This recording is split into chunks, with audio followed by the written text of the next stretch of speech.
खबरों के निष्पक्ष विश्लेषण के लिए सब्सक्राइब करें Jantantra TV and press the bell icon. Never miss any update.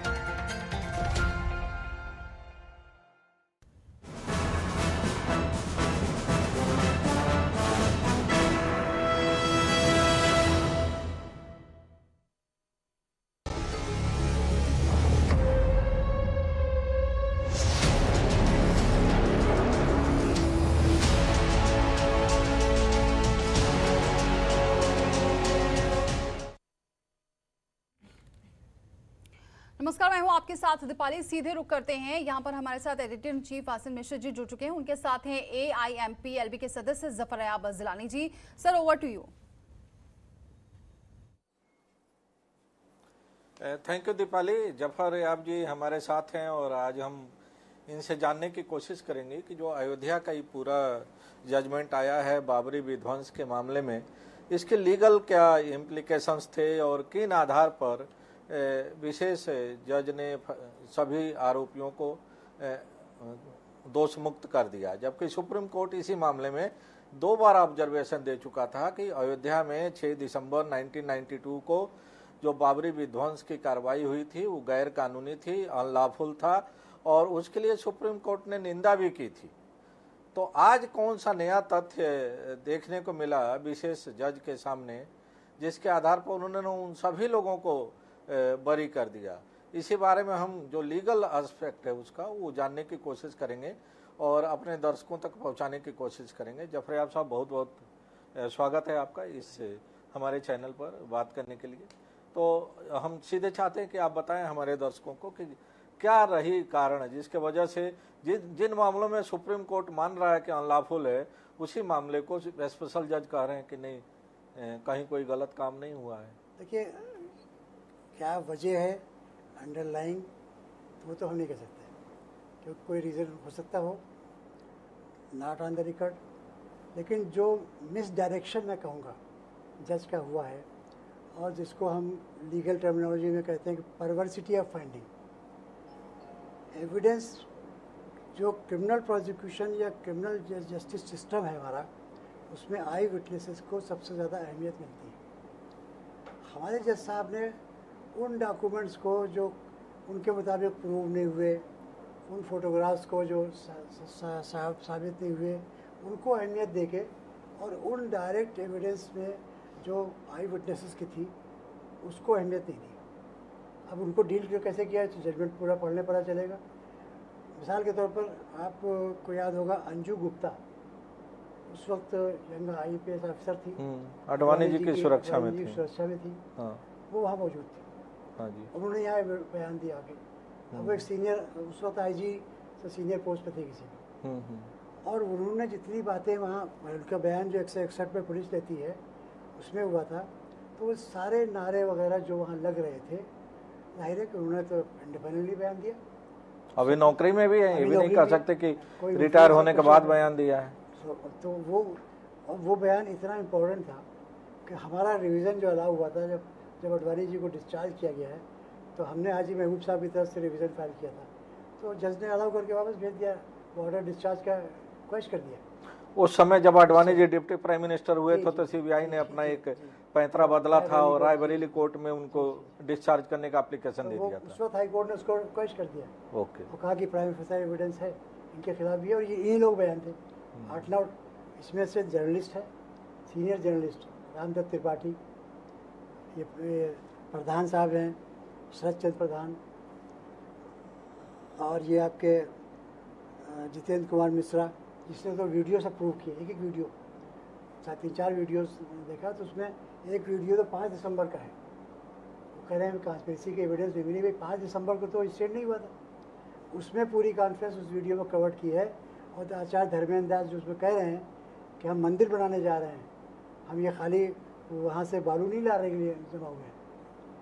नहीं, आज भी वेदांती जी ने हमारे चैनल पर ही कहा है कि ढांचा हम लोगों ने गिरवाई और हमारी जानकारी में था, हमारी मर्जी से गिराया गया और हमारी योजना के तहत गिराया गया। ऑर्डर आने के बाद बोला है उन्होंने, एक्विटल के बाद भी बोला है। और ये तो वो तो कह रहे थे ये बात पहले भी, हमने कहा ये कोर्ट में कहिए, कोर्ट में तो कहेंगे नहीं, वीडियो पे कह रहे हैं। टीवी पे कह रहे हैं। नहीं, वो वेदांत जी कह रहे हैं, उन्होंने लिब्राहन कमीशन के सामने भी बोला था। यहाँ तो नहीं बोले, लिब्राहन की तो फाइंडिंग है कॉन्स्पिरेसी की। लिब्राहन कमीशन ने तो 64 आदमियों को गिल्टी माना था, उसमें से 32 ये थे, अटल बिहारी वाजपेयी साहब भी उनके लिहाज से गिल्टी थे, और कॉन्स्पिरेसी उन्होंने सब इस्टेब्लिश की थी। तब चूँकि वो फाइंडिंग, हालांकि वो हाई कोर्ट जज की थी, चीफ जस्टिस थे वो हाई कोर्ट के, लेकिन चूँकि वो यहाँ एडमिसिबल नहीं होती ट्रायल में, तो इसलिए उस फाइंडिंग की कोई वैल्यू नहीं तो है। आप तो क्रिमिनल जूरिस्प्रूडेंस के भी अच्छे ज्ञाता हैं, आपको आपके हिसाब से क्या जो एविडेंस दिया गया था वो क्लिंचिंग एविडेंस नहीं माना जाता है बिल्कुल इस तरह के मैं तो मामलों में? इसीलिए कह रहा हूँ ना कि अब जजमेंट जब होगा तो हाई कोर्ट में हम ये साबित करने की कोशिश करेंगे कि साहब ये फाइंडिंग इनकी एरोनियस भी हैं, परवर्स भी हैं, क्योंकि ये ओवरऑल एविडेंस जो उन विटनेसेस की है जो इम्पार्शल हैं, इंडिपेंडेंट हैं और मैच्योर हैं, किसी तरीके से कोई किसी के बहकावे में नहीं आ सकते हैं। ये सब जर्नलिस्ट जिनको मैं आपसे नाम ले रहा हूँ, ये सब रिप्यूटेड जर्नलिस्ट हैं, ये 25-25, 30-30, 40-40 साल का इनका स्टैंडिंग है, और ये IPS अफसर, और इसी तरह CRPF के अफसर, CRPF का इंस्पेक्टर, LIU के अफसर, ये सब लोग गवाही दी है जो वहाँ मौजूद थे कि किस तरह से नारे लग रहे थे, कौन कौन लोग थे। बाज़ गवाहों में तो आया है किस तरीके से उमा भारती जी गले लग गई जब एक गुंबद गिरा है अडवाणी जी के, डॉक्टर जोशी के यहाँ डॉक्टर जोशी के गले लग गई, और किस तरह वहाँ मिठाई बांटी गई, ये सब आया गया।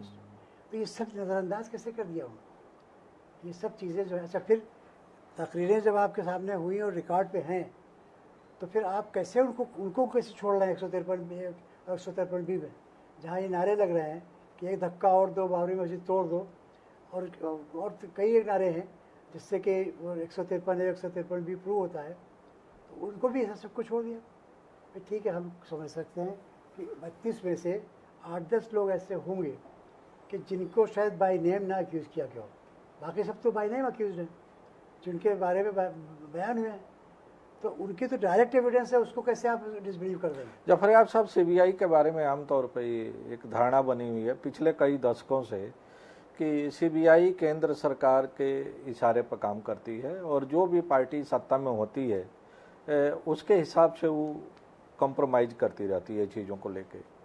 रायबरेली कोर्ट में CBI ने एक एफर्ट किया था जब आडवाणी जी को क्लीन चिट दिलाने की कोशिश की थी, लेकिन उस समय आप लोगों के इंटरवेंशन की वजह से वो CBI को फिर वापस जाना पड़ा और दोबारा आडवाणी जी मुलजिम बन गए, जबकि वो देश के डिप्टी प्राइम मिनिस्टर थे और गृह विभाग भी उनके पास था। इस मामले में आपको लग रहा है कि CBI कॉम्प्रोमाइज़ हुई है?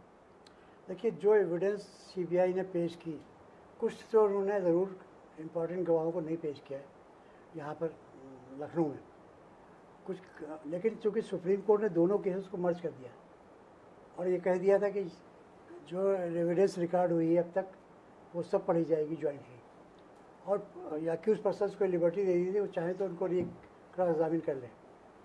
तो इसलिए एविडेंस CBI ने जितनी भी कम की हो, लेकिन जितनी एविडेंस आई है वो बहुत सफिशेंट है कन्विक्शन के लिए। तो इसमें अब जज साहब तो आज रिटायर हो गए हैं, देखना है कि गोगोई साहब तो को जिस तरह से उनको रिवार्ड मिला, इनको कितने दिन बाद मिलता है। लेकिन अगर आपसे पूछा जाए कि अब लीगल ऑप्शंस क्या हैं, तो लीगल ऑप्शन बहुत साफ है।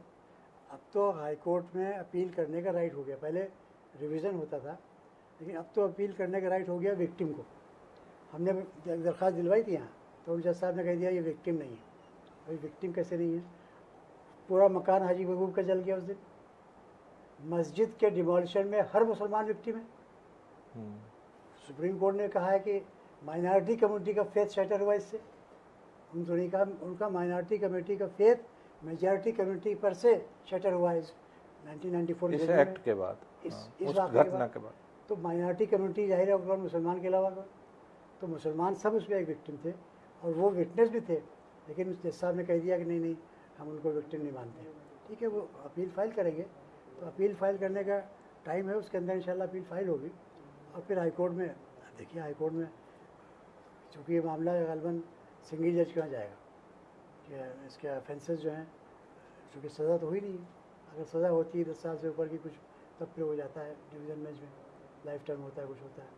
तो बहरहाल अब हाई कोर्ट में जब आएगा हियरिंग पे पहले तो लोग नोटिस सर्व होंगे, उसके बाद कोशिश की जाएगी कि जल्दी हो जाए, क्योंकि सुप्रीम कोर्ट के डायरेक्शन ट्रायल कोर्ट के लिए हैं। हो सकता है सुप्रीम कोर्ट इसमें भी इंटरफेयर करे और हाई कोर्ट के चीफ जस्टिस से रिक्वेस्ट करे कि भाई इसको जल्दी तय करवाइए, 28 साल पुराना मामला है। तो लेकिन ये कि बहरहाल हम लोग अपनी एफर्ट पूरी करेंगे कि जो, क्योंकि सुप्रीम कोर्ट ने बहुत पॉइंटेडली कहा है कि ये एक ऐसा एक्ट है जो न सिर्फ क्रिमिनल एक्ट है, बल्कि इससे देश का जो संविधान है और जो उसका रूल ऑफ लॉ है वो शटर हुआ है। जफरिया साहब, एक थोड़ा सा हम लोग इतिहास में चलते हैं। जब ये आंदोलन शुरू हुआ और शुरू होते होते कार सेवा की स्थिति आ गई और 6 दिसंबर के पहले नवंबर में पूरा वातावरण देश का एक तरह से काफ़ी तनावपूर्ण हो गया था, विषाक्त हो गया था। और पीवी नरसिंह राव देश के प्रधानमंत्री थे। पीवी नरसिंह राव के बारे में समय समय पर उस समय भी कहा जाता था कि उनकी डबल पर्सनालिटी है, डुअल कैरेक्टर है उनका। एक तरफ तो वो कांग्रेस के अध्यक्ष हैं, प्राइम मिनिस्टर ऑफ इंडिया हैं, और दूसरी तरफ उनकी निजी जो निष्ठा है, आस्था है, वो कहीं और है। और शायद उस समय कांग्रेस की जो लीडरशिप थी वो पीवी नरसिंह राव के उस पर्सनालिटी को समझ नहीं पाई, क्योंकि राजीव गांधी की हत्या हो गई थी। समझने की कोशिश पूरी की है और इन लोगों ने कहा, उसमें तो उस वक्त शरद पवार भी थे और सावंत थे, अर्जुन सिंह थे, लेकिन ये लोग उनको उस वक्त यानी वो नहीं कर सके, कमज़ोर नहीं कर सके, और वो प्रिवेल कर गए। ना इन लोगों ने पूरी कोशिश की। हमने हमारे गॉड बोले किताब में शायद हवाला भी है कि डिसीजन कैबिनेट में हो गया था कि सरकार को डिसमिस कर दिया जाए, वरना हम बचा नहीं पाएंगे। 27 नवंबर को हाँ। और उसके बाद वो उसको टाले गए, उसको होल्ड कर दिया। तो फिर खुद दिन भर यानी उस दिन पूरे दिन अपने वहाँ पर उसमें रहे, पूजा घर में रहे, और होम मिनिस्टर तक से बात नहीं की। शाम को आए जब सब कुछ सब समतलीकरण हो गया था। 4:30 बजे के बाद 4:30 बजे सब डिमालिश होकर ख़त्म हो गया था। तो जाहिर है उनका भी इन्वॉल्वमेंट था पूरी तरीके से, और उन्हीं की शय पर हुआ। कल्याण सिंह पहले ही डिसमिस हो जाते तो सवाल नहीं हो जाता, लेकिन उन्होंने खुद न करके कल्याण सिंह से काम करवाया। तो आपको लगता है कि 6 दिसंबर 92 का जो कुछ भी घटना है उसमें कल्याण सिंह और पीवी नरसिंह राव दोनों बराबर के जिम्मेदार हैं? बराबर के जिम्मेदार। हमने तो इसीलिए उस वाक़े के बाद कई मरता हमारे दोस्त जावेद हबीब साहब के जरिए उन्होंने बुला के बात करना चाहा, हमने कहा हमें बात नहीं। हमें सब जाहिर हो गया। हमसे पर्सनली आज़म खां से एक जवाब में कहा कि आज़म खां ने कहा था ऐसा ना हो कि आपकी कोई गुंबद गिर जाए। 90 में कोई दीवार गिरी थी कुछ, तो उनका mister Khan you are talking with the prime minister of India, and India is such a big country that it can send its forces to a neighboring country within 6 hours. How anybody can demolish it? और हम लोग धोखा देते रहे। वो क्या सब इंतज़ाम कर दिया है। हमसे बताया था उन्होंने कि हमने हेलीकॉप्टर पर इंतज़ाम कर दिया है पानी की बौछार के लिए। पता नहीं कहाँ गया वो हेलीकॉप्टर। भाई ठीक है, ज़मीन की फोर्सेस को कल्याण सिंह और अडवाणी वगैरह कहने पर आग लगा के रोक दिया गया था, तो हेलीकॉप्टर कहाँ चला गया? उससे भी तो कोई बौछार नहीं हुई। वो समय जो जस्टिस वेंकट चलैया थे, सुप्रीम कोर्ट के चीफ जस्टिस, उनकी भूमिका कितनी रही इस पूरे मामले में? देखिए उनकी भूमिका, सुप्रीम कोर्ट की बहरहाल पावर्स रिस्ट्रिक्टेड है। वो उस वक्त ये चाहते थे कि वो कह दे कि आप इमरजेंसी लगा दी, वो कैसे कह देते? उनके पास तो गवर्नर की रिपोर्ट भी नहीं, उनके पास तो बहुत थोड़े से डॉक्यूमेंट। चीफ मिनिस्टर हलफनामा दे रहा है कि कोई डैमेज नहीं होगा, स्टेटस को मेंटेन रखा जाएगा। उधर से वो दे रही हैं महारानी विश्व हिंदू परिषद की वाइस प्रेसिडेंट विजय सिंधिया हलफनामा दे रही, तो कोर्ट तो जाएगा रिकॉर्ड से।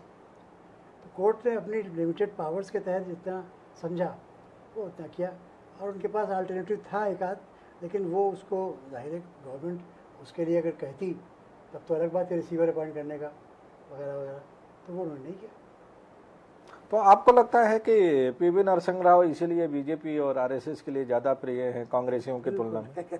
इसलिए कि अगर वो ना होते तो ये कल्याण सिंह अकेले बस का नहीं था। सेंट्रल गवर्नमेंट जब तक कि उनको शील्ड न कर रही होती, यहाँ तो जहाँ तक मुझे मेरी इत्तला है कि 4-5 दिन पहले अर्जुन सिंह इसीलिए आए थे असेस करने के लिए, और गालबन उन्होंने जाकर यही रिपोर्ट किया था कि कल्याण सिंह जो है वो कल्यूट कर रहे हैं। तो कल्याण सिंह से मिले थे वो, और कल्याण सिंह चूँकि ऑर्डर कर चुके थे फाइल पे, फायरिंग नहीं की जाएगी। कल्याण सिंह ने बोल्डली इस बात को कहा कि हमने जो कुछ जिम्मेदारी मेरी है, किसी अफसर की जिम्मेदारी नहीं। और ये बात तो अच्छा यही वजह है कि सुप्रीम कोर्ट ने सो मोटो नोटिस लेके इस वाक़े का नेक्स्ट डे कंटिन्यू इशू किया इन सब लोगों को, कल्याण सिंह वगैरह सब शामिल थे, जिसमें उनके बारे में ऑब्जर्वेशन भी आया था सुप्रीम कोर्ट। तो अभी तक वो पेंडिंग है। वो कंटेम्प्ट जो 6 दिसंबर का था, हाँ, उस पर भी चर्चा चल रही थी कि प्रशांत भूषण के कंटेम्प्ट के लिए तो डे टू डे हियरिंग हो रही थी, और कल्याण सिंह के बारे में इतने साल से कंटेम्प्ट पेंडिंग है, उस पर कहीं सुप्रीम कोर्ट कोई सुनवाई नहीं कर रहा। इस पर भी पिछले दिनों काफ़ी विवाद था। तो अब आपको क्या लग रहा है इस पूरे मामले में लीगल बैटल किधर जा रही है? देखिए जब तक या आप लोग अब गिव अप करने के मूड में है? बिल्कुल इससे कोई फायदा नहीं है। इतना इम्पोर्टेंट मामला, इसको सुप्रीम कोर्ट ने शेमफुल एक्ट करार दिया हो, इसको सुप्रीम कोर्ट ने कहा हो कि ये माइनॉरिटी का फेथ शटर कर दिया इसने, तो हम माइनॉरिटी के फेथ को तो रिस्टोर करना चाहेंगे। अगर माइनॉरिटी का फेथ शटर ही हो गया तो फिर मुल्क चले कैसे? संविधान कैसे चलेगा? संविधान की जो रूह है वो कैसे चलेगी? तो इसलिए हम तो चाहेंगे कि ये माइनॉरिटी का फेथ जुडिशरी पर बिल्कुल शटर ना हो। तो माने एक तरह से आप जुडिशरी की जो क्रेडिबिलिटी है, जुडिशरी की जो रिस्पेक्ट है, उसके रेस्टोरेशन के लिए अब आप लोग काम करना चाहते हैं, क्योंकि देश नहीं चल पाएगा अगर जुडिशरी पर से भी लोगों का एतमाद बिल्कुल उठ जाए, तो देश चल नहीं सकता। फिर तो पता नहीं क्या सूरत है। तो ये सवाल सिर्फ माइनॉरिटीज का नहीं है, सवाल रूल ऑफ लॉ का है। रूल ऑफ लॉ का है कि देश में रूल ऑफ लॉ रहेगा कि नहीं बिल्कुल। और हम समझते हैं आज भी हिंदुओं की मेजॉरिटी वो चाहती है कि ऐसी कोई हरकत ना हो, और ये खुद सुप्रीम कोर्ट ने लिखा है, जजमेंट में लिखा है। इसमें सारे विटनेस में तो मोस्ट ऑफ द सब जो विटनेस है सब ज़्यादातर हिंदू, मेजॉरिटी कम्युनिटी। मुसलमान तो बहुत कम है, लेकिन सुप्रीम कोर्ट ने लिखा है कि अगर सब हिंदू नहीं ब्लेम किया जा सकते हैं। अगर हिंदुओं का मकसद ये होता तो फिर जो नेक्स्ट इलेक्शन हुआ है 93 का, उसमें बीजेपी पावर में आती, लेकिन बीजेपी यहाँ रिजेक्ट कर दी गई। यही नहीं, सारे राज्यों में रिजेक्ट हो गई थी, यहाँ मध्य प्रदेश में भी हारे। यहाँ का तो हवाला दिया सुप्रीम कोर्ट की जजमेंट में, जयस वर्मा की जजमेंट में लिखा है। तो ये तो हम नहीं चाहते कि ये उम्मीद ख़त्म हो गई देश से, वरना देश को बहुत बड़ा नुकसान होगा। और हम इसमें इस वक्त ये भी कहेंगे कि सेकुलर पार्टीज़ जो इस मामले में पीछे रहीं, उनको हिम्मत करके आगे आके सही बात कौम को बताना चाहिए, देश को। जो प्रोपेगेंडा हम लोगों ने कहा कि गलत है कि मंदिर तोड़ के मस्जिद बनाई गई, आज सुप्रीम कोर्ट ने कह दिया कि गलत है, लेकिन सेकुलर पार्टीज ने नहीं कहा अपनी ज़बान। हाँ, वो चुप्पी साध ली। तो अगर चुप्पी साधी रहेंगे तो देश के जो तबाही होगी उसके जिम्मेदार वो भी होंगे। तो मैं समझता हूँ कि हिम्मत करके उन्हें आगे आना चाहिए, और सही बात जो हिस्टोरिकली प्रूव्ड है और जो मज़हब में भी नहीं है, जो मज़हब के अब मुद्दा मजहब है नहीं जफर साहब, मुझे लगता है मुद्दा कॉन्स्टिट्यूशन है। वो तो मुद्दा मज़हब का बनाएंगे बीजेपी RSS। हाँ, लेकिन अब जो लीगल इशू है वो तो कॉन्स्टिट्यूशन का है, रूल ऑफ लॉ है, न कि मजहब है। ये पार्टियां तो इस पर डर जाती है ना कि भाई अगर हम वो आए सामने तो हिंदू नाराज़ हो जाएंगे, तो वहाँ मज़हब आ जाता है। तो इनको हिंदू मत भी नहीं कहता, कोई हिंदू मत की किताब नहीं प्रोड्यूस कर पाए जहाँ ये वाक़या दर्ज हो, साहब रामचंद्र जी का मंदिर तोड़ा गया, तुलसीदास की किताब में नहीं सुनेगा। तो इतना तो कहने की हिम्मत होना चाहिए। मुझे लगता है कि दो हिस्सा है इस पूरे विवाद का। एक हिस्सा था मालिकाना हक का, जिसका निस्तारण हो गया। उस पर आप लोगों ने भी कहा कि ठीक है, आप लोगों ने अपना एक बड़े उसका उदारता का परिचय दिया और आपने उसको एक्सेप्ट कर लिया। हमने उसको भी रूल ऑफ लॉ की वजह से एक्सेप्ट किया। हाँ, अगर हम ये कहते हैं कि हम सुप्रीम कोर्ट जजमेंट नहीं मानेंगे, हाँ, तो क्या होता मुल्क में, आपको अंदाजा कर सकते हैं। हाँ, तो अगेंस्ट कहा कि वो देश के इंटरेस्ट में, हाँ, सुप्रीम कोर्ट की इंटीग्रिटी और डिग्निटी के लिए जरूरी है कि हम लास्ट जजमेंट मान लें। तो जब रिव्यू खारिज हो गया तो हमने कहा ठीक है। लेकिन ये तो पूरी तरह से रूल ऑफ लॉ और संविधान के कि देश आइन के हिसाब से चलेगा कि किसी के व्हिम से चलेगा, ये मुद्दा अभी होने जा रहा है। दीपाली, जब आप सबसे हमारी बात पूरी हो गई है, आपको अगर कोई सवाल पूछना हो तो आप पूछ सकते हो, हम इनको बता देंगे कि आप क्या जानना चाहते हो। सर, आज दिन भर से एक बात ये भी आ रही थी कि सीबीआई के ऊपर भी बहुत सवाल उठ रहे हैं। क्या ऐसा है कि अब सीबीआई, क्योंकि एक ऐसी एजेंसी जिसको सब पर भरोसा होता है, क्या ऐसा होगा कि अब आज के बाद जब भी सीबीआई कोई भी बड़े केस को लेगी तो इसका जिक्र भी होगा? जो हमारी सहयोगी हैं दीपाली, वो जानना चाह रही है कि सीबीआई की क्रेडिबिलिटी पर भी अब सवाल उठ रहा है, क्योंकि अभी तक सीबीआई प्रीमियर एजेंसी इस देश की और सबका उस पर भरोसा था। लोग कहते थे कि अगर कोई बड़ा आपराधिक मामला है तो सीबीआई से जांच कराई जाए। अब आज के इस फैसले के बाद सीबीआई पर भी सवाल उठ रहा है। सीबीआई पर सवाल जज साहब ने उठाया है, हम लोगों ने सवाल उनके क्रेडिबिलिटी पर सवाल नहीं उठाया। हम तो उन्हीं की पेश की हुई एविडेंस पर रिलाई कर रहे हैं। तो लिहाजा सीबीआई की तो ड्यूटी बनती है कि वो जजमेंट को असेल करे अपने स्टेटस को बहाल रखने के लिए, क्योंकि सीबीआई ने बहरहाल देखिए जब चार्जशीट फाइल हुई है वो शख्स इन्वेस्टिगेटिंग अफसर जो था वो आया है, लास्ट में उसी की एविडेंस हुई, तो हम उसको ब्लेम नहीं कर सकते। उसने पूरी ईमानदारी से कोशिश की। हमसे लोगों ने भी कहा कि भाई 4 साल 4 साल का अर्से वक्त थे इंजर्ड, तो क्यों उन्होंने 49 को दिया। हमने कहा देखिए उनके पास उस वक्त प्रेशर था और वो जहाँ तक पॉसिबल हो सका 10 महीने के अंदर जो चार्जशीट 4 महीने में 4 महीने में 4 महीने में रिकॉर्ड टाइम में चार्जशीट सबमिट हुई थी, ये भी अपने आप में रिकॉर्ड था। तो उस वक्त सीबीआई ने पूरी कोशिश की और उसको परसू भी किया। 2014 के बाद हमें अंदेशा था कि सीबीआई पर कोई प्रेशर होगा, लेकिन सुप्रीम कोर्ट आ गया। जब सुप्रीम कोर्ट ने डायरेक्ट कर दिया तब फिर सीबीआई को सब जहाँ तक मुमकिन हो सका उनको पेश करना पड़ा। तो हम इसमें अगर जज साहब ने जो ऑब्जर्वेशन किए हैं कि सीबीआई सफिशिएंट एविडेंस नहीं पेश कर सकी, तो उनको अपने इंस्टीट्यूशन को बचाने के लिए अपील करना चाहिए और साबित करना चाहिए साहब इतनी सफिशिएंट एविडेंस थी, जो हम भी कहते हैं कि इतनी सफिशिएंट एविडेंस है, कन्विक्शन होना चाहिए था। थैंक यू हमारे चैनल से बात करने के लिए। Thank you. और अब कुछ ही देर में हम इस मुद्दे को और आगे बढ़ाएंगे और हमारे साथ सीबी पांडे जी भी जुड़ेंगे और विजय शंकर पांडे जी भी जुड़ेंगे जो प्रमुख सचिव रहे हैं भारत सरकार के। इस पर आगे डिटेल में बात करेंगे, लेकिन एक छोटा सा ब्रेक ले रहे हैं, फौरन लौटते हैं। खबरों के निष्पक्ष विश्लेषण के लिए सब्सक्राइब करें Jantantra TV and press the bell icon. Never miss any update. तो 28 साल बाद आज जो फैसला आया बाबरी ढांचा गिराए जाने को लेकर, जिस पर जो 32 आरोपी थे सभी को बरी कर दिया गया और कोर्ट ने कहा कि ये सुनियोजित तरीके से नहीं था, अचानक हुआ। इसी पर आज हम लगातार चर्चा कर रहे हैं और ये हम बता रहे हैं। और ऐसे में आज का सवाल हमारा ये भी है, तो सीबीआई कोर्ट ने अपना फैसला तो सुना दिया, किसी ने भी बाबरी मस्जिद ढांचा नहीं गिराया, तो क्या जादू से गिराया गया था? इसी पर क्या ये सीबीआई की नाकामी है? सवाल ये भी है कि अगर सब बरी तो फिर किसने ढांचे को गिराया? सवाल ये भी उठ रहा है कि कैसे भरोसा होगा अब जांच एजेंसी पर, और सवाल ये भी कि क्या होगा सीबीआई का अगला कदम। इसके अलावा सवाल तो ये भी उठ रहा है कि रूल ऑफ लॉ और कॉन्स्टिट्यूशन पर भी अब सवाल उठने लगे हैं जिस तरीके से ये फैसला आया है। और जैसा कि हम जिक्र कर रहे थे, हमारे साथ जुड़ चुके हैं पूर्व सचिव भारत सरकार के रह चुके हैं विजय शंकर पांडे जी। और सबसे खास बात यह है कि जब ये विध्वंस हुआ था 6 दिसंबर 1992 को, उसको दूसरे दिन 7 तारीख को वो खुद वहां पर मौजूद थे, डीएम थे तब वहां पर, और उन्होंने बहुत बारीकी से सारी चीजों को देखा है। पूर्व न्यायाधीश जुड़ चुके हैं सीबी पांडे जी भी, बहुत स्वागत है सर आपका भी, दोनों ही सर स्वागत है आपका हमारे साथ जुड़ने के लिए। सबसे पहले विजय शंकर पांडे जी सर, आप ये जो फैसला आया वो तो आप सब जान रहे हैं, लेकिन उस दिन की क्या स्थिति थी और क्या वजह, कहाँ इसमें कमी नजर आ रही है? क्योंकि अभी जिस तरीके से कुछ देर पहले हम बात कर रहे थे यहाँ पर जफर जिलानी जी से, उन्होंने साफ तौर से कहा कि यहाँ पर रूल ऑफ लॉ की कमी, कॉन्स्टिट्यूशन पर तमाम अब सवाल उठेंगे। उस दिन क्या था ये आप अपने आप से बताइए सर, अपने नजरिए से।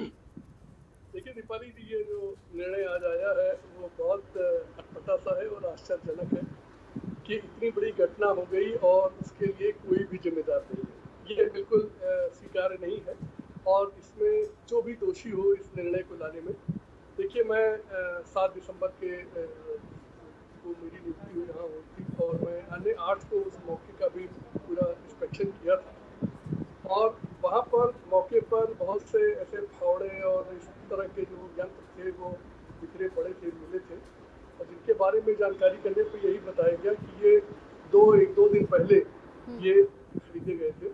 तो और वहाँ जो इंटेलिजेंस एजेंसी या बाकी एजेंसीज, उन्होंने जो भी तथ्य मुझे ब्रीफ किया, उससे ये बिल्कुल लगता था कि चाहे किसी को पता हो या न हो, लेकिन कुछ लोग ऐसे थे जिन्होंने इस तरह की एक तैयारी कर रखी थी कि कुछ करना है। देखिए जो जजमेंट है उसमें 2 पक्ष है, एक है सीबीआई द्वारा प्रस्तुत किया गया साक्ष्य और दूसरा जज द्वारा निकाला गया निष्कर्ष। देखिए मैं जो भी लोग जुडिशियल वर्क कर चुके हैं, न्यायिक कार्य कर चुके हैं, उन्हें ये पता है कि एक प्रकार के साक्ष्य पर आप कई तरह के निष्कर्ष निकाल सकते हैं। ये उस जज के विवेक, उसकी समझ, उसकी पकड़ और उसकी एनालिसिस और उसकी निष्ठा, उस पर सब पर डिपेंड करता है, उस पर निर्भर करता है। ये मुझे कहने में कोई संकोच नहीं है कि आप एक साक्ष्य रखिए, उस साक्ष्य पर 5 तरह के लोग 5 तरह का निर्णय देंगे। ये उनकी सोच, उनकी इंटीग्रिटी, उनके साहस, उनकी ईमानदारी पर निर्भर करता है। तो अगर ये मान लिया जाए कि सीबीआई ने सारे तथ्य रखे और उसके बाद ये निष्कर्ष आया, तो सीधा सा इसका निष्कर्ष निकलता है कि इसमें अपील होनी चाहिए। और मुझे लगता है ऐसा कि सीबीआई इस पर अपील करेगी, क्योंकि ये उसका ही केस है और अगर उसके तर्कों को नहीं माना गया तो उसे अपील भी जानी चाहिए। दूसरी तरफ अगर जज द्वारा निकाला गया निष्कर्ष ये है कि सीबीआई ने सारी कमियां इसमें छोड़ दी हैं, तो जैसा कि सभी को पता है कि अपील के स्तर पर नए एविडेंस भी दिए जा सकते हैं, नए साक्ष्य भी दिए जा सकते हैं। तो अभी एक मौका मौजूद है कि जाकर ऊपर जो है नए साक्ष्य या नए एडिशनल एविडेंस जो भी दिए जा सकते हैं उनको दिया जाए, क्योंकि यह केस एक सामान्य केस नहीं है। यह एक ऐसा केस है जिस पर देश की पूरी निगाह रही और ऐसी घटना थी जो देश के सामने घटित हुई, सबके सामने घटित हुई। तो सुप्रीम कोर्ट उसका संज्ञान ले चुका था, पार्लियामेंट संज्ञान ले चुकी थी, president, prime minister, chief minister, governor सभी लोग इसके को देख रहे थे। तब ऐसी घटना सामान्य घटनाओं से अलग है। इसके अलावा एक बात और मैं कहना चाहूँगा कि जो भी लोग इसमें उस समय इस कैंपेन में शामिल थे, उनकी जिम्मेदारी होनी चाहिए। देखिए, ये अगर इसको इस तरह से छोड़ दिया जाए कि ये तो भीड़ ने कर दिया, भीड़ के अराजक तत्वों ने कर दिया, तो इसका एक बहुत गलत निष्कर्ष ये निकलेगा कि आगे भीड़ को एक तरह से लाइसेंस मिल जा रहा है कि आप भीड़ में अगर हो तो कुछ भी कर डालो, कोई जिम्मेदार नहीं होगा। देखिए, अभी तक ये होता है कि कोई भीड़ जो इकट्ठा करता है, जो समुदाय इकट्ठा करता है, इसके ऊपर जिम्मेदारी रहती है कि वो इंश्योर करे, वो इस बात को सुनिश्चित करे कि जो इन लोगों को बुला है वो कुछ गलत काम नहीं करेंगे। देखिए, 6 दिसंबर को लोग आए थे कार सेवा करने और अपेक्षा ये थी कि सरयू का बालू लाएंगे और वो जो शिलान्यास स्थल पर गिरा के चले जाएंगे, लेकिन उन्होंने कुछ और कर दिया। तो जिन लोगों ने बुलाया इन लोगों को, उनकी जिम्मेदारी तो बनती है ना। इस दृष्टि से मैं मानता हूँ कि इस जजमेंट को अपील किया जाना चाहिए और इसका पुनरीक्षण बहुत जरूरी है देश के लिए। जी, सीबी पांडे जी, एक सवाल ये भी उठ रहा है कि आज सुबह से देख रहे हैं, जब से ये पूरा फैसला सुनाया गया है, जो आरोपों से बरी हुए हैं वो तो खुशी मना ही रहे हैं। रामविलास वेदांती ने भी कुछ देर पहले कहा, उन्होंने खुद कहा, जनतन टीवी पर कहा कि हाँ, हमने गिराया विवादित ढांचा। यानी आप ऐसे तो मान रहे हैं कि आपने विवादित ढांचा गिराया, लेकिन दूसरी तरफ जो भी जानकार हैं, जो भी जिन्होंने भी इसको बारीकी से देखा, वो उनको ये फैसला बिल्कुल पच नहीं रहा। अब ऐसे में जनता के मन में क्या मैसेज जाएगा?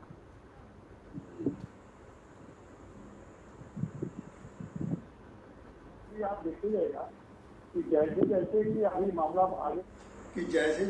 अभी मामला आगे बढ़ेगा, तो जितने अभियुक्त हैं इस मामले में, उसमें बहुत सारे लोग ये कहेंगे कि हमने गिराया, क्योंकि मंदिर को ये जो ढांचा है, ढांचे को गिराने का श्रेय भी तो लेना है, क्योंकि राजनीतिक रूप से अगर उसका श्रेय नहीं मिलेगा तो फिर तो वो सारा का सारी ये कोशिश उनकी बेकार हो जाएगी। तो अब ढांचे का गिरना, उसका एक राजनीतिक लाभ जिसको भी लेना हो, वो निश्चित रूप से यही कहेगा कि हमने गिराया। अब न्यायालय ने कहा कि नहीं, इन लोगों ने तो कुछ नहीं किया। अब वो फिर वही लोग कैसे कहेंगे पब्लिक में जाके कि हमने गिराया? अगर वो नहीं कहते हैं तो इसका ये मतलब है कि ये कोई ढांचा वास्तव में किसी भी नेता ने नहीं गिराया।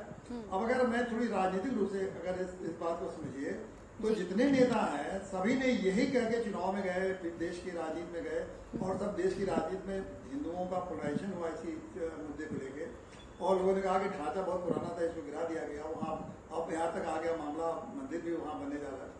तो ये जितने नेता हैं, अगर ये कैसे अब कह देंगे कि हम लोगों ने तो गिराया नहीं, ये तो हमारी कोई भूमिका ही नहीं थी, क्या ये कह पाएंगे क्या? अगर ये नहीं कह पाएंगे तो एक बड़ा हास्यास्पद मामला होगा कि फिर तो आप लोग ये ढांचा गिराया नहीं, ये अपने आप से गिर गया, और अपने आप से गिर गया, अपने आप से फिर वहाँ और न्यायालय के सुप्रीम कोर्ट के फैसले से वहाँ मंदिर बन रहा। तो आपके लोगों को तो कोई उसमें भूमिका रही नहीं।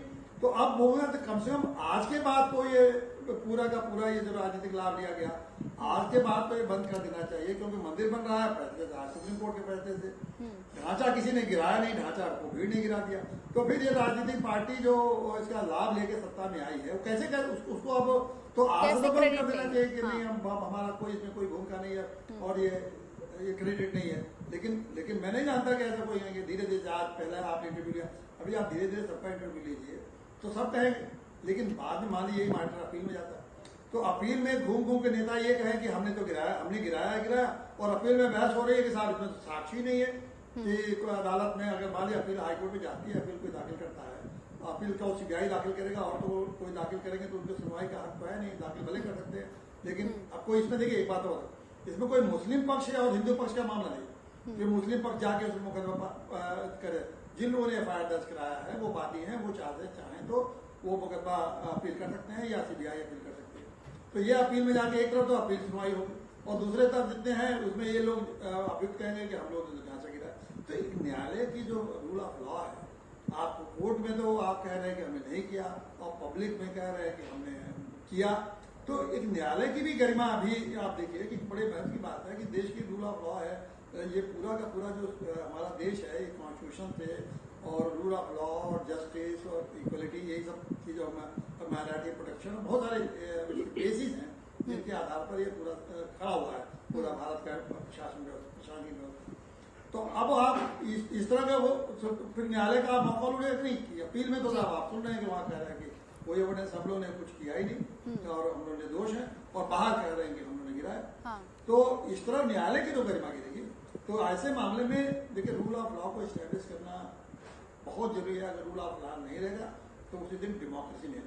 डेमोक्रेसी में रूल ऑफ लॉ के सामने कोई छोटा बड़ा नहीं है, कोई धर्म नहीं है, कोई जाति नहीं है। वहाँ एक दृष्टि से देखा नहीं जाता, जो कानून है उसको मानना, कानून में जो उल्लंघन करेगा उसको दोषी ठहराना, चाहे कितना भी छोटा आदमी हो, कोई बड़ा आदमी। तो रूल ऑफ लॉ को हमें बार बार स्टैब्लिश करने की जरूरत इसलिए पड़ती है कि समाज में कुछ दिनों के बाद व्यवस्था में कुछ कमजोरी आती है, चाहे ढीलापन आता है, तो रूल ऑफ लॉ के प्रति लोगों का आस्था कम होती है। फिर कोई बड़ा मामला आ जाता है तो जैसे उस पर रूल ऑफ लॉ के प्रति फिर लोगों को विश्वास जम जाता है। तो ये हमारी कंटिन्यूस प्रोसेस है। इस मामले में भी हमें इसमें अदालत को रूल ऑफ लॉ को स्टैब्लिश करने के लिए इसको बहुत सावधानी से मामले को, अगर उनके सामने अपील आती है तो उनको सुनना पड़ेगा। अगर नहीं अपील करती है सीबीआई, तो मैं नहीं समझता कि अगर सीबीआई अपील नहीं करती है बिल्कुल यहाँ पर सर, हाँ जी विजय शंकर पांडे जी, जो मैंने सवाल किया सर से यही सवाल है कि हम दिन भर से देख रहे हैं जो आपकी यहाँ पर जो जैसा रामविलास वेदांती ने तो कहा ही, बाकी भी कह रहे हैं कि राम का जो था, राम के काम को करने में कुछ भी अधर्म नहीं होता है, सब धर्म से संबंधित है। लिब्राहिम आयोग की जो रिपोर्ट थी वहाँ पर बताया जा रहा है कि वहाँ स्वीकार किया गया, यहाँ पर आके मना कर दिया गया। ये मतलब, और दूसरी बात फिर इसका मतलब आई विटनेस और ये सारी चीजें का कोई मतलब नहीं है। देखिए दीपाली, इसका मतलब है, जैसा मैंने पहले कहा कि जो जज है जिसके हाथ में निर्णय करने का अधिकार होता है, उसके देखने का नजरिया बहुत फर्क डालता है। इसी एविडेंस पर, मुझे कहते कोई संकोच नहीं, इसी एविडेंस पर दूसरा जज या जिसे कहते हैं दूसरी दृष्टिकोण रखने वाला जज सारे निष्कर्ष दूसरी तरह निकाल सकता था।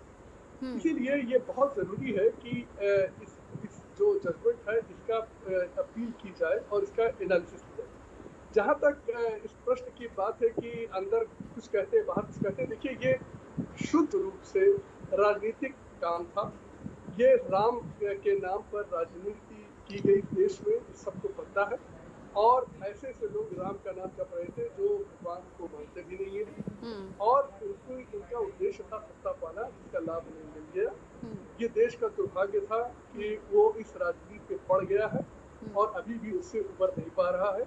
और इसमें इस स्थिति पे लाने के लिए एक पक्ष जिम्मेदार नहीं है, सभी पार्टियां जिम्मेदार हैं, सभी ने ये किया और सब आज मिलकर खामियाजा भुगत रहे हैं।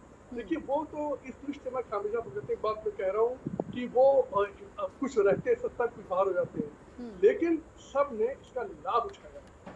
देखिए मैं हमेशा ये बात कहता हूँ कि इस देश का सबसे बड़ा दुर्भाग्य है कि हमारे यहाँ सिद्धांतहीन और भ्रष्ट राजनीति हमारे पूरे सिस्टम पे छा गई है और देश चाहे जितना हम लोग संविधान का नाम लें और रूल ऑफ लॉ का नाम लें, लेकिन जी। जब तक ये भ्रष्ट और सिद्धांतहीन राजनीति से यहाँ की जनता मुक्ति नहीं पाएगी, तब तक इसी तरह चीजें चलती रहेंगी, अंदर जी। कुछ बाहर कुछ, क्योंकि कोई सिद्धांत नहीं है, कोई इंटीग्रिटी नहीं है, कहने और करने में कोई सामान्यता नहीं है, समानता नहीं है, कहेंगे कुछ करेंगे कुछ। ये हमारे देश की त्रासदी है और इस त्रासदी को ये देश तब तक भुगतेगा जब तक वो इन छोटे छोटे संकुचित विचारों से ऊपर उठकर वोट देना नहीं सीख लेगा। जी बिल्कुल, इस पर आगे चल।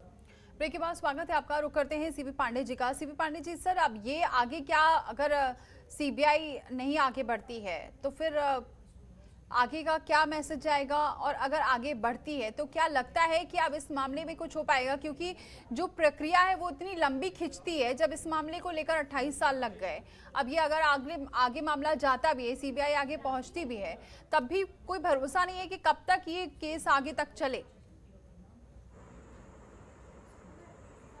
बिल्कुल ठीक कह रहे हैं कि क्योंकि सीबीआई इस मामले में अपील करेगी, अपील की सुनवाई होगी। अपील की सुनवाई में सारी पार्टियां, करीब 32 लोग हैं, एक्यूज हैं, 32 एक्यूज हैं। अब ये सारे एक्यूज अपने अपने वकील रखेंगे, बहस होगी, सारे उसके पेपर तैयार होंगे। सबसे बड़ी दिक्कत ये है कि अपील में, जैसे सुप्रीम कोर्ट में आप बाबरी मस्जिद वाले मामले में आपने देखा कि सारे इतने डॉक्यूमेंट जैसे थे कि उनकी कॉपी तैयार करने में उनको बहुत समय लगा, बहुत सारे मुश्किल। तो सबसे बड़ी ये थी कि सारे अपील में क्या होता है कि जैसे अपील दाखिल करेंगे तो अपील पे एक जजमेंट लगा के वो अपील दाखिल कर देंगे, लेकिन अपील दाखिल करने के बाद ये सारे एक्यूज जितने भी हैं, पूरे फाइल की एक एक कॉपी बनेगी। तो अब एक एक कॉपी 222-2300 पेज का तो जजमेंट ही है। उसके बाद जितने डॉक्यूमेंट, जितने एविडेंस, जितनी गवाही इस 28 साल में हुई है, सारा का सारा डॉक्यूमेंट तैयार किया जाएगा और उसकी कॉपी लगा के और एक्यूज को दिया जाएगा। तो मैं समझता हूँ ये इतना लंबा प्रोसेस है, एक सालों तो इसी में लग जाएंगे 32 कॉपी बनाना। अगर 30, 40, 15, 20 हजार पेजेस, 30 हजार पेजेस और डॉक्यूमेंट और उसके सर्टिफाइड कॉपी, उसके डॉक्यूमेंट और उसकी फोटो कॉपी, ये सब लगा हुआ के 32 को जोड़िए, आप कितना बड़ा काम है। तो इसमें ही कई 2-3 साल लग जाएंगे। 2-3 साल लगने के बाद फिर सुनवाई होगी। अब ये मामला जो है, इसमें लोग छूट चुके हैं, अभी उनको कोई जल्दी तो है नहीं, जितने एक्यूज छूट चुके हैं। उनकी पूरी कोशिश होगी कि इस मुकदमे की सुनवाई न हो, क्योंकि जितने भी अभियुक्त हैं उनको जब अदालत ने उनको बरी कर दिया है, तो अगर वो क्यों चाहेंगे कि इस मामले की सुनवाई हो और कहीं अदालत का व्याख्या कुछ और कर दिया तो मेरी सजा हो जाएगी। तो नॉर्मल ये कोई इसी केस में नहीं, सभी केस में होता है। जिस केस में अभियुक्त जो है छूट जाते हैं मुकदमे से, उनकी जब अपील सुनवाई होती है तो वो कोशिश करते हैं कि सालों साल तक इसको पेंडिंग में डाले रहें ताकि मुकदमे की सुनवाई नहीं। अब सबकी यही कोशिश होगी कि ये 8 साल, 10 साल, 20 साल, बहुत सारे तरीके से उसको लटकाया जाता है। लटकाने की भी प्रक्रिया इस न्याय देश में न्याय प्रक्रिया जो है उसमें लटकाने के 2500 फंडे हैं, तरीके हैं, उसको हम लोग फंडे करते हैं, जिसमें कि आप इसको डिले करा सकते हैं। किसी एक ऑर्डर हाई कोर्ट ने किया तो उसके खिलाफ आप सुप्रीम कोर्ट में चले जाइए, सुप्रीम कोर्ट में ऑर्डर सुनवाई होगी, फिर वो ऑर्डर सुप्रीम कोर्ट ने ऑर्डर दिया तो फिर आया, फिर उस ऑर्डर के खिलाफ आप फिर सुप्रीम कोर्ट चले जाइए, फिर किसी दिन एक पार्टी आई, किसी दिन यानी कि मामला कह सकते हैं कि इसको मामला खत्म ही समझे, सालों साल चल सकता है जी। हाँ, तो इसको आप समझिए इतना आसान नहीं है कि इस मामले के पूरा सुनवाई होके और फिर कोई फैसला इतना जल्दी आ जाए, क्योंकि सारे लोग उसमें लोग सबकी एज, किसी की 70 साल है, किसी की 75 है, किसी अडवाणी जी की, अब क्या अडवाणी जी तब तक वो समाज में उनके जीवन काल में तो ये फैसला आने वाला नहीं है। बिल्कुल। विजय शंकर पांडे जी, सर ये भी आ रहा है यहाँ पर जो सीबीआई पर भी सवाल उठ रहे हैं और कॉन्स्टिट्यूशन पर भी अपने सवाल उठ रहे हैं। एक तरफ तो ये कहा जा रहा है कि सीबीआई ने अब सबूत, इस पर ये सवाल उठाए गए हैं कि सबूतों के साथ छेड़छाड़ हुई है। क्या लगता है सबूतों के साथ छेड़छाड़ हो सकती है? इतने सालों से मामला चल रहा हो और आज सवाल भी सीबीआई पर उठ रहा है, क्योंकि कोर्ट पर तो कोई सवाल उठा नहीं सकता। देखिए, जो जजमेंट है उसको पढ़ लेने पर ये बात स्पष्ट हो जाएगी कि सीबीआई का कितना दोष है और उस एविडेंस को एप्रिशिएट करने में न्यायालय ने क्या गलती की है या ठीक किया। तो इसका चूंकि हम लोग के सामने अभी जजमेंट नहीं है, इसलिए इस पर कोई टिप्पणी विस्तार से नहीं किया सकती। लेकिन जहाँ तक मुझे समझ में आता है, चूंकि सीबीआई ने चार्जशीट अभी बहुत पहले दाखिल कर दी थी सभी साक्ष्यों के साथ, और उसके बाद जो एविडेंसेस हुए हैं, गवाहों के बयानात हुए हैं, कागज दाखिल किए गए हैं, उसके आधार पर मैं ये नहीं समझता कि एविडेंस में कोई कमी रही होगी। मैं इस बात को बार बार दोहराता हूँ कि जो भी एविडेंस है उसके आधार पर निष्कर्ष निकालने का जो क्षमता है और जो साहस है और जो इंटीग्रिटी है वो जजों में अलग अलग होती है। इसीलिए कुछ जज जो है कन्विक्टिंग नेचर के होते हैं, जो अपराध के खिलाफ एक कड़ा रुख होता है उनका, और कुछ बहुत लिबरल होते हैं जिनको संदेह का लाभ देने में बहुत मजा आता है। तो इस तरह की जो स्थितियां हैं हमारे जुडिशियल सिस्टम में हैं, नीचे से ऊपर तक है। इस दृष्टि से मैं कहना चाहूँगा कि इस मामले का अपील होनी चाहिए। अच्छा, जहाँ तक विलम्ब की बात है, अगर इसमें कोई सुप्रीम कोर्ट या हाई कोर्ट अगर इसमें गंभीरता से ले, ये जो कागज तैयार करने का काम ये हफ्ते 10 दिन में हो जाएगा, कोई बड़ी बात नहीं है। और मुझे ऐसा पूरा विश्वास है कि देश के इतने बड़े मामले को बड़ी गंभीरता से हाई कोर्ट और सुप्रीम कोर्ट लेगी और इसको फिर से ड्रामा नहीं बनने देगी कि सालों साल लटकाती रहे, क्योंकि ये प्रश्न आ गया है देश की पूरी जुडिशियल सिस्टम पर एक जिसे कहते हैं कि क्वेश्चन मार्क लग जाएगा अगर ऐसे मामलों में भी वो सामान्य तरीके से चीज़ों को लटकाते रहे। तो मेरा ऐसा विश्वास है कि इसमें अपील फाइल होगी, अपील फाइल होने पर उसकी जल्दी सुनवाई होगी और नेचुरली जो भी पक्ष जीतेगा या हारेगा उसके पास सुप्रीम कोर्ट जाने का अधिकार है। लेकिन इस प्रकरण में मुझे नहीं लगता कि बहुत ज्यादा लंबे समय तक ये चलेगा। इसका पटाक्षेप जल्दी होगा, चाहे जिस पक्ष में हो। ये तो सर्वोच्च न्यायालय उच्च न्यायालय के हाथ में है, लेकिन मुझे ऐसा लगता है ये इसमें मामले में पूरा पुनरीक्षण करके न्याय होना चाहिए, क्योंकि सुप्रीम कोर्ट सारे एविडेंस को देख चुका है कई बार और उसके आधार पर उसने कई बार उस पर निर्णय दिया है। तो मुझे ऐसा नहीं लगता कि एक ऐसा मामला है जिसमें कोई साक्ष्य न हो या ऐसा लगता हो कि किसी का पता ही नहीं चले जिसने अपराध किया। बहुत बहुत शुक्रिया आप सभी दोनों मेहमानों का हमारे साथ जुड़ने के लिए, इस चर्चा में शामिल होने के लिए। अब देखना यह होगा कि इस पूरे मसले पर आगे सीबीआई कब अपना कदम बढ़ाती है और सबसे बड़ी बात यह है कि क्या इस पूरे केस को आज ही खत्म समझा जाए या आगे अगर सीबीआई जाती भी है तो कब तक ये पूरा मामला आगे हल हो पाता है, क्योंकि सवाल बहुत सारे इस केस के बाद उठने लगे हैं कि आखिरकार कोई किसी पर भी यहाँ पर फैसला नहीं आया, कोई भी दोषी नहीं हुआ है, और अगर कोई दोषी नहीं हुआ तो किसने यहाँ पर उस ढांचे को गिराया था, क्योंकि तमाम सबूतों के आधार पर भी यहाँ पर बहुत सारी बातें की जा रही थी, बहुत सारी किताबें लिखी गई, लेकिन फिर भी आज सभी जो 32 आरोपी थे उनके खिलाफ कोई सबूत नहीं था, इसलिए उन्हें बरी कर दिया गया। फिलहाल इतना ही, लेकिन खबरों का सिलसिला जारी है। खबरों के निष्पक्ष विश्लेषण के लिए सब्सक्राइब करें Jantantra TV and press the bell icon. Never miss any update.